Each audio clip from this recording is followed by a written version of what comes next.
what is there before that? And that, I think I asked you last time, and Professor Meyer brought that up again as being the flaw in your position, which is what is there before it starts? What is nothing?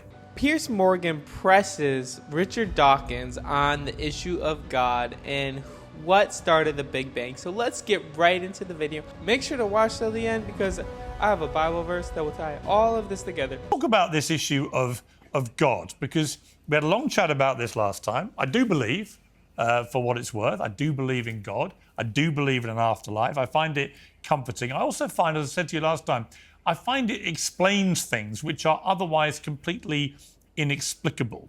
And we had a guest on recently, Professor Stephen C. Meyer, who's a prominent believer in intelligent design, or what he calls the God hypothesis. He watched our last interview that you and I had, and this is what he said about it. Dawkins wants to portray theistic belief as if it's equivalent to belief in fairies, and he'll concede that, well, it's possible. But I think there's a stronger argument for the theistic case. And that is that when scientists and philosophers reason from evidence, they typically use a method of reasoning that has a technical name. It's called inferring to the best explanation, where the best explanation is one where you're invoking a cause which has the kind of powers that would be required to explain the phenomenon of interest. And you correctly pointed out in your conversation with him that when you get back to that, what physicists often call the singularity, the point where matter, space, time, and energy begin to exist, the materialist is really up against a huge conundrum, because prior to the origin of matter, there is no matter to do the causing. That's what we mean by the origin of matter, that's where it starts. Right.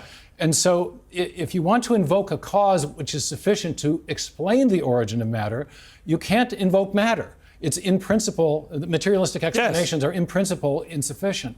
So you need to invoke something which is external to the material universe and is not bounded by time and space as well. And that starts to paint a picture of the kind of cause you would need that has the sort of attributes that traditional theists have traditionally associated with God. Now, you see, Richard Dawkins... Wow, that's so good. There has to be a start. There has to be a beginning of something. Was it a God? Most likely, I think it is. But let's see what Richard Dawkins says to this.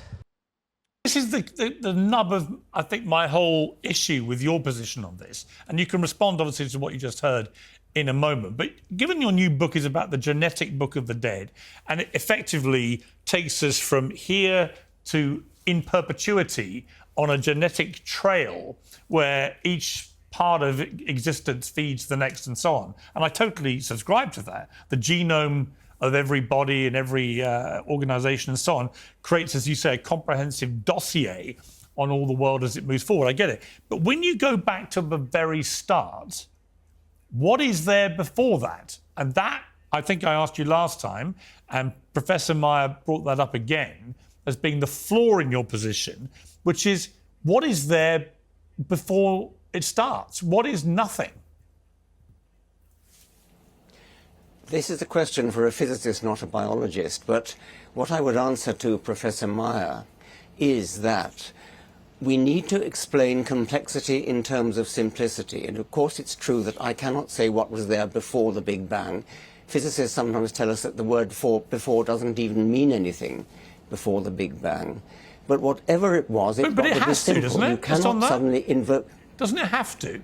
I mean, someone as logical as you are, and I believe you are, you think about this all very logically.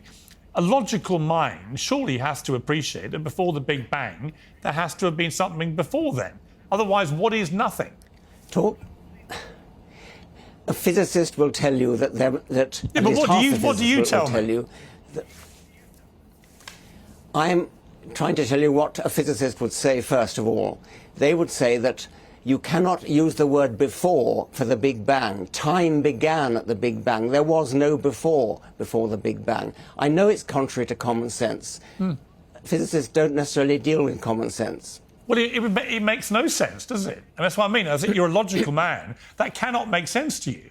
The idea that you're not even allowed to use the word before the Big Bang, when every part of both of our brains tells us that that's obviously nonsensical. For a lot of atheists out there, if you think that it's more sense to believe that there is no God, I would say you're probably wrong. Because there has to be something for the Big Bang. What created it? Nothing can create nothing. That just creates nothing. But if there's a God who created the universe, that's more logical. That make you think again?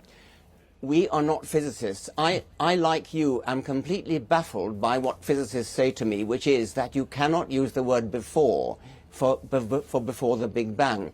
Time itself began at the Big Bang. Now that is totally counterintuitive. It's counterintuitive to me. It's counterintuitive to you.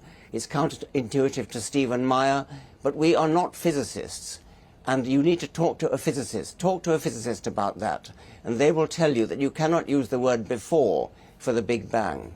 Yeah, but you think that's as preposterous as I do. I do, because I'm not a physicist. You've just written a book as a biologist called The Genetic Book of the Dead, in which you talk about the body and the genome, comprehensive dossiers and so on. So you're prepared to expound a philosophy based on that as a biologist, which I completely respect, and it makes perfect sense. The book makes perfect sense the way that you have written it. But why would you then think that a physicist cannot be contradicted just simply because they're a physicist? I can contradict what you say as a biologist. No, you really aren't getting it. I'm so sorry. Modern physics is exceedingly mysterious. It really is. I mean, have you tried to read some of the difficult modern physics books? It really is very difficult to understand. And intuition doesn't do it. You cannot use human intuition. Human intuition was built up by evolution over many millions of years to survive on the African plain, hunting and gathering, looking for water holes, looking for mates and so on. Our brains were not built to understand the profundities of the origin of the universe, the end of the universe, the kind of things that physicists deal with. I think it's actually amazing that at least some human brains are capable of dealing with this kind of stuff. My brain isn't, and nor is yours. No, but that's my point. But how do you know their brain is not capable of finding out what's before? How do you know? You're just saying, like, our brains aren't capable, but some physicists are? I mean, it's possible, but, like, what makes you think that their brains aren't flawed just like yours? And they're... Obviously, I'm not, like, super well versed to talk about this, but for logical and common sense, why not? But this is interesting. I wish it were. Well, yeah, I wish both our brains could. But the truth is, it's because the human brain can't comprehend this, including, I don't think, any physicist. Because the moment they say you can't have before the Big Bang, they lose me completely just on a common sense perspective. It's that reason that I think there has to be a power that is greater than the human brain. And that gives me succor to my belief in God, and why I think people turn to gods of different types, obviously. They turn to that because it is incomprehensible otherwise what has happened here. There has to be something more difficult to understand than the human brain can understand. I accept that. But it doesn't have to be God. It doesn't have to be the kind of God who, I don't know, forgives sins and listens to prayers and things like that. There is something very mysterious, and I don't understand it, and you don't understand it, and maybe we never will. I think it's not clear whether physicists understand it. Some do, some don't, but it's obviously going to be very mysterious. But God is not that interesting mystery. God is just a personification of human desires, a father figure, something like that, somebody who looks after you. You said at the beginning that it was comforting for you. A God is somebody who listens to prayers, who forgives sins, who takes action for the benefit of humanity or not, as the case may be. We're not talking about that now. We're talking about deeply, deeply mysterious, profound things which physics is working on, and it's very difficult to understand. And the fact that you don't understand it and I don't understand it is not good grounds for suddenly invoking a supernatural sky daddy. But if our... I love how he always goes to sky daddy. Then that makes it seem like whoever believes in God is someone who just believes in a fairy tale. And obviously, he has a knack against Christianity because he's talking about the one who forgives sins is the one who is a father-like figure, and that's the God of the Bible, the God of Christianity, the one that we can go to. But also, yes, it's very comforting to believe in God, 100%. There's meaning when you believe in God. There's no meaning when you're an atheist. But it's also scary for a lot of people to realize I can't do what I want to do, therefore I am going to be in big trouble. I'm going to be condemned if I don't live for this God. So therefore, if I just say he's not real, and don't believe in it, I'm going to do whatever I want, then I'm fine. I'm fine. So there's comfort in also being like, there is no God because there's no judgment after death. Being what we are today, and that will obviously extrapolate as we go forward, then it does beg the question, doesn't it? Where does the original information come from? Yes, it does, and as far as a biologist is concerned, we're talking about the original information coming at the origin of life, and that's something which biologists and chemists and physicists can deal with. But you've gone right back to the origin of the universe, to the Big Bang, which is another matter entirely, and which is not really relevant to the biological question of what happens once biology gets started, which is the origin of genetics, actually. It's the origin of the information which is passed from generation to generation, from living creature to living creature. That started maybe 3.8, maybe 4 billion years ago. The universe started more like 13.8 billion years ago, which is a much longer time ago, and which is a totally different question, nothing to do with biology. But doesn't code have to have a coder? No, of course it doesn't.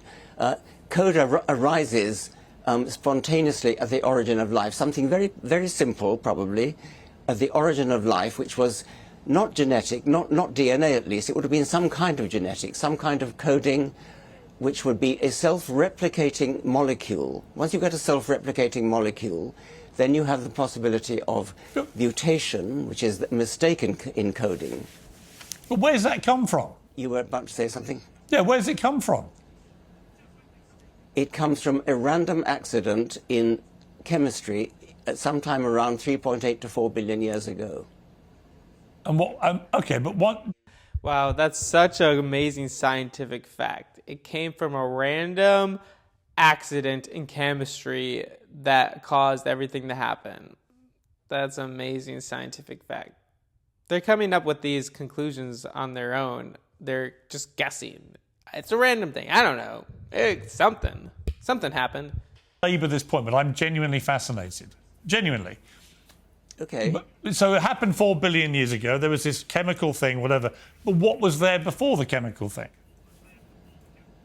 Oh, well, there was chemistry. There was plenty going on before then, because we've got about 11 billion years, 10 million years to play with there, so there was plenty going on.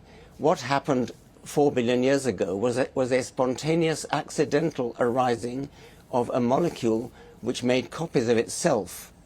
That was a very improbable event, admittedly, a very improbable event. But once it happened, then everything about biology was able to take over. But you're making a number of informed assumptions based on what you believe happened. But you do concede that you don't know what happened before all that, because your brain, like mine, cannot compute that. So do you accept that stuff could have gone on before that, which makes everything you're saying completely wrong?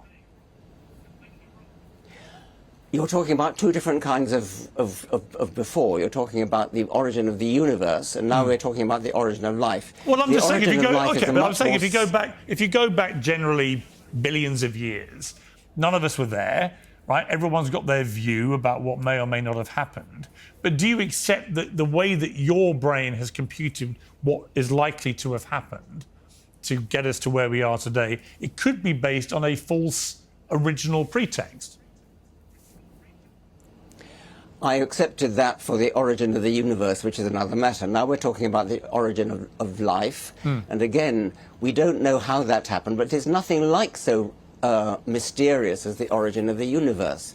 The origin of life is a tractable problem. It may never be solved, but it's not in the same league as the origin of the universe. Now, the origin of life is something which chemists are working on, and they may solve it in a certain sense. They may find a suitable model, a plausible model, of how a self-replicating molecule came into existence. There's no mystery about there being chemistry before then. There was chemistry before then. There was plenty of organic chemistry going on. Now, somewhere around 4 billion years ago, a molecule arose which had the unusual property, not totally impossible, but unusual property, of making copies of itself. Now, once that happened, then you have the possibility of Darwinian life getting going. And that's something which we understand. And we understand in principle the kind of thing that could have given rise to that first self-replicating molecule.